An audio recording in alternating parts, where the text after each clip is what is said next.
Welcome back to the channel. Today we're reviewing the Casula Hobbies Z12. These locos have been coming for quite a long time now, and just about a month ago they came into stock at Casula Hobbies, and we were one of the first to get one. We've taken a little while to get along to doing this review. We've been away on holidays. This particular model is 1243, version 1, 1243 in Centenary Green, with DCC sound installed. So straight after this break we'll get straight into unboxing, and we'll show you what the loco's like.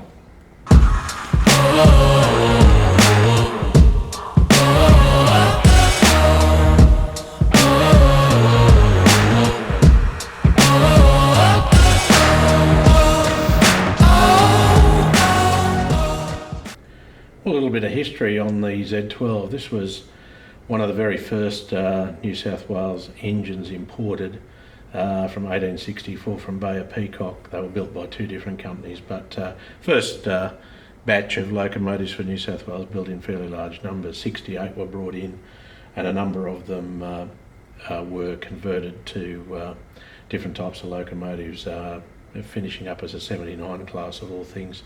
But the Z12, there's a couple of them left in preservation. This one particularly, 1243, is the Technology Museum has it, and it's in currently, I think it's at Ultimo, and it will eventually move somewhere else. It was withdrawn in the mid-80s from operational condition, but it had done a number of steam tours as 1243 in the Centenary Green. So anyway, let's get cracking, and we'll open it up and we'll see how it runs.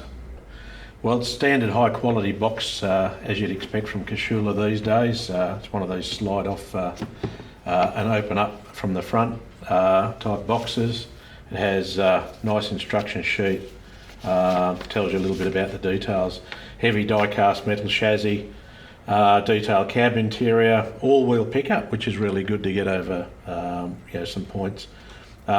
Operating LED headlights on models with lights, front and rear operating LED red and white marker lights, which is a real bonus on a steam engine today, to have marker lights, because if you've got a model without them, adding them is really difficult. So genuine GD couplers. For those that didn't buy a DCC one, they're DCC ready obviously. It's got a Locksound 5 decoder with an exclusive sound chip by DCC Solutions, and they're very, very good to do a great sound file for it.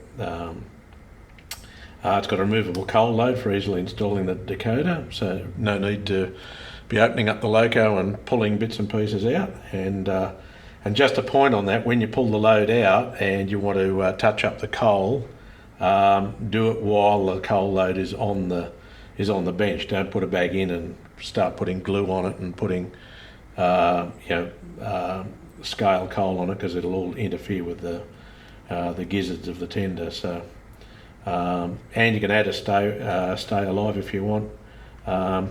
Recommended radius 18 inches, so it'll be interesting to see how it goes around my loop here fairly shortly. I think they're about 18, and of course operates on code 70, 83 and 100 track, so that's really good. So we'll put that aside. We'll lift up the foam here, and we'll lift it all out so you can have a look. It's a typical clamshell type case. We'll move the box out. Now in the bottom of the box, we've got very detailed drawings. We've got tender drawing here, which you can see, which shows all the exploded parts, and a full locomotive drawing, which is really handy should you break something, or you need to put something back on, or you want to customize it. So that's really well done, nicely drawn. So with the clam, you just have to slide the plastic sleeve off the side like so, and then move that box over there out of the way. And then we've got a little component here. We've got another chimney. We've got a piece of red piping and some tender irons and a couple of spare screws, which is nice. The lift up the clamshell and lift it off like that. Whoops, and lift it off. Hold that down. We can pull the nice paper, the plastic aside, and then we can lift out the loco. So out it comes. So put that out of the way. So as you can see, it's a very small locomotive in comparison to the locomotives that I have. The locomotives that I have on the rest of the layout. It's certainly a much smaller locomotive. It has very nice and fine detail. I mean, it's got beautiful tubing on the side, nice brass, and for once it's got a brass steam dome that actually looks like brass. A lot of those are contrived and they look a little bit like copper or plastic or whatever, but this model doesn't look plasticky, and it's not overly glossy, which means that there's very little that you have to do in terms of additional work. I will pull this coal load out shortly and just add a little bit of real coal to it. We'll add the fire irons and then we'll give it a run. Now what I've done is I've just popped off the coal load, and you'll see that the coal load here, I'll just get it to focus. You'll see the coal load here is an integrated piece and actually has the grab iron holder on the actual edge of the coal load. And then when you tilt the loco forward, you can actually see the DCC chips being fitted in here, so you can pull that out and replace it or do whatever you want, but it does give you great access. And usually on these smaller locos, having access via the tender is really well thought out. And I'm hoping that future versions of locomotives have this feature, because it makes a lot less mucking around.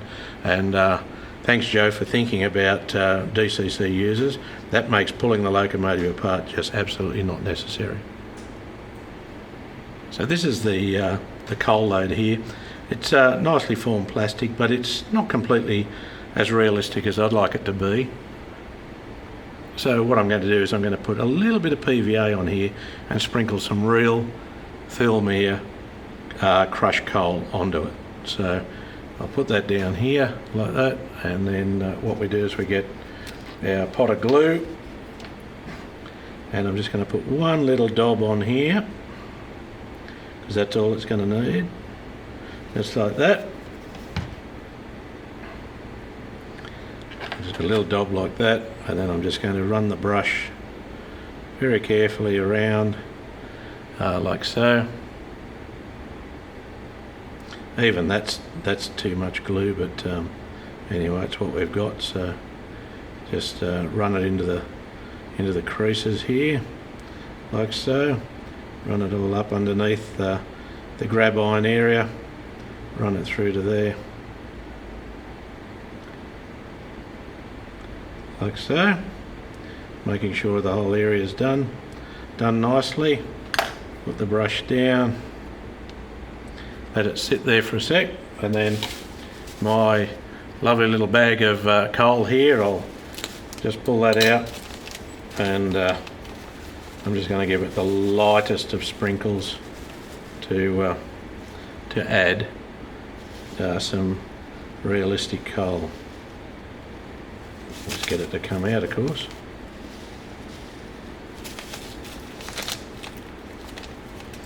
It's just bags being difficult, it's been sealed up for quite a while, so give that a try now.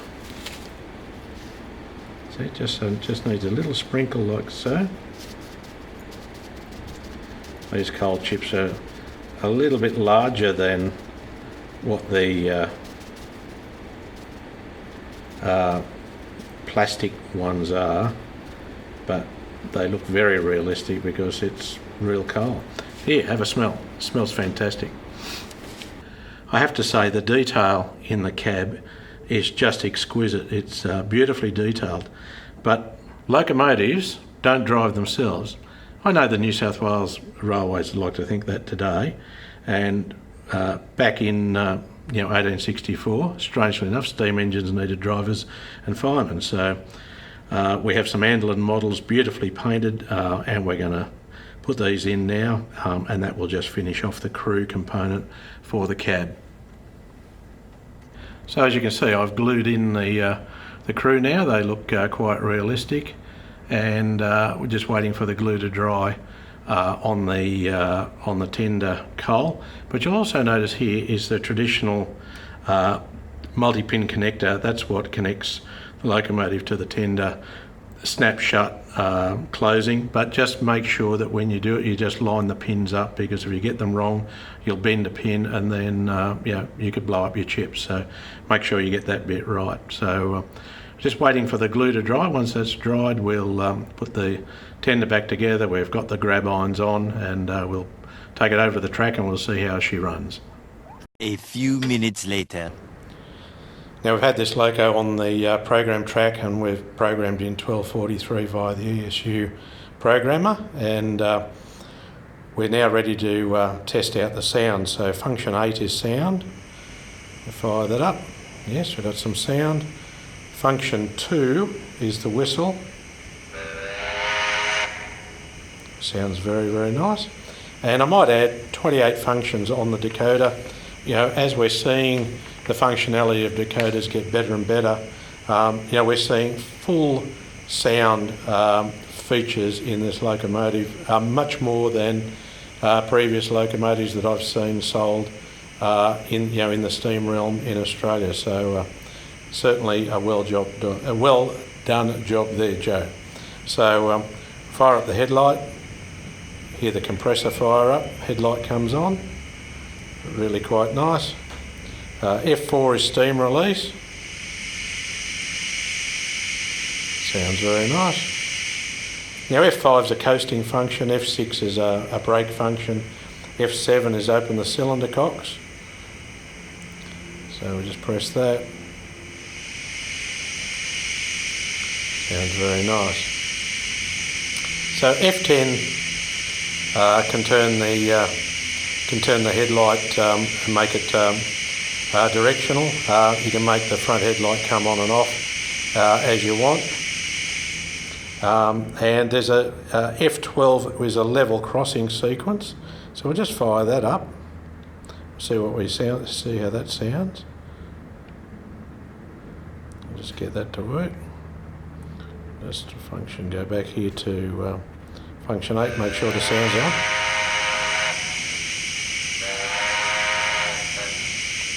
So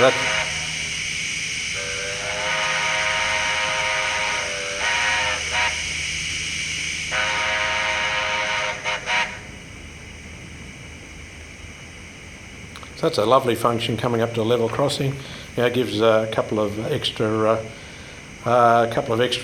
whistles, which is really nice. You know, F13 is brake set and release. You would just put that on, leave that running anyway, and you'll hear that running. You know, it's got F15, which is blow down the compressor. So you can hear it blowing down. F17 is a couple together. F18 is some wheel squeal. We won't hear that until it's actually running. F19 guards whistle. Sounds pretty good. F20 is sanding the track. F21 is the fader volume. 22 is the ash dump. 23 tender water fill. 24 is the injectors. 25 is the safety valves. 26 is the coal shovelling. And F27 is a good mode. It reduces the shunting speed by 50%. So when you're doing that really fine shunting, that's really quite good. And F28 is rail clank, so that's quite good as well. So what we'll do is we'll give it a run around the layout now, and we'll couple it up to hopefully some carriages that are close to period, and we'll see how well it runs.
Well, you've seen this loco running forwards, you've seen it running in reverse. It's got beautiful marker lights front and back. How do I sum up this locomotive? I think it is one of the finest examples of a ready-to-run steam locomotive available today. I think it's the best work from Joe Calipari and his team at Casula Hobbies, and I commend them for making an absolutely beautiful locomotive. This would enhance the running on anybody's layout that's running New South Wales outline. I can only commend you to see if you can still get one. I know they're in short supply, but at the price that Joe's asking for them, this is a beautiful locomotive. It runs very well. It needs a little bit of fine tuning with the chuff rate, which we'll do on the ESU program a little bit later, but that's the fun of buying a model. You know, there's always something that you might have to tweak and do. I've added, as I've shown you, I've added some realistic hull, and I've added the Andlin Models crew, but overall this model for me is a 9 out of 10, one of the best available in Australia, and it goes to show that Australian manufacturers like Casula Hobbies and others are making very fine, very beautiful locomotives and rolling stock that we as modelers here should be very, very proud of. They are equal to, and in many cases, far superior to the quality of the models that we get. And my recent review of the Marklin Flying Scotsman, I have to say the detail on this locomotive is superior. Now, that's a big call, but you know, for a locomotive that is double the money of this locomotive has finer details. So once again, Joe and your team at Casula Models, this is a fabulous layout. So thanks for watching our review. I hope you enjoyed it. If you've got any questions, you know, you can ask them below on our YouTube channel. So please feel free to add your comments. Let me know how your Z12 is running. Mine is certainly running very, very well. So thank you for watching.